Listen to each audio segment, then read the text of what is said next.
Guys, Lamborghini have just dropped the brand new Temerario. However, like I'm sure you were, I wasn't really quite impressed with it when I first saw it. I really liked the lights, and honestly I was quite hurt to see that it was a V8, not a V10. But after having looked at it a bit, I've started liking the way it looks more. The design's really grown on me, a lot faster than it did with the Revuletto. And looking at the numbers, this thing's got a lot of potential. I mean, it's got over 900 horsepower. Imagine when the STO version comes out. I think overall we're giving these hybrids a bit of a bad rap, as they are actually quite amazing. Already both boasted some pretty crazy lap times. Not to mention, that twin turbo V8 sounds exactly like an old F1 car. It sounds amazing. And having been the predecessor to the Huracan and the Gallardo, this car had a lot to cover.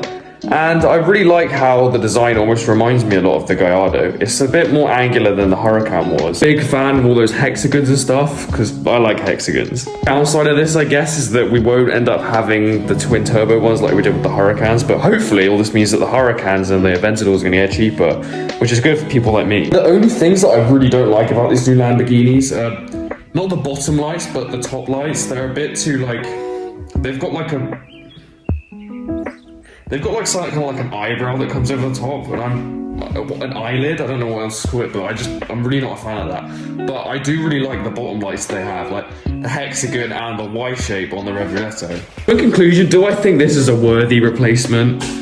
Whilst I was a big fan of the Huracan, I do think that this is a worthy replacement, as even though it's not a V10, it's still got that Lamborghini passion and fury. It's just so unique. Sound, I was worried that it was going to sound like a Ferrari, to be honest, because it's a flat plane V8, but luckily it didn't, and it does sound really amazing. Before, the STO version of this thing is going to be nuts, so I can't wait to see that. What's the Revuletto SV or SVJ or whatever they decide to make? The other problem I really have with this as well is that I'm not really quite sure how to pronounce the name, Temerario. It's a bit like a Centenario and Revuletto. I can't really pronounce them, but you know what I mean. The Aventador and Huracan were pretty easy to say, whilst these new ones aren't really that easy to say. Yeah, this new generation, I didn't really like the Revuletto when it came out, but I think that was because I've always been the fan of the Aventador, and it's sad to see it go, but I think these guys are worthy replacements, and I think they're going to do good in the future. Question, would you choose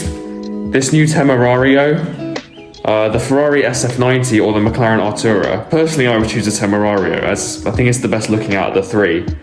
But like, they've updated the UI, which seems to have been something that people didn't really like in the past, because it just hasn't been that great. So it's nice to see that they've done that. Whilst like specking one on the website just to see what it was like, I also seen that they've added RGB lighting on the inside, which is just really cool, because that means you don't have to do it yourself. I also really like this new generation's exhaust and the rear ends. They just look really fighter jetty. Even though the last ones did look really fighter, these are like more fighter jetty. I think it's almost like Disney Cars 3, like the next generation. That's why it's a bit of a shock, but they are looking really cool, futuristic, and I think these are going to age really well. In conclusion, I love this new car. Keep at it, Lamborghini. Anyway, that is it for today's video, guys. If you enjoyed, don't forget to like and subscribe and comment what you think I should talk about next. Thanks for watching. I'll see you next time.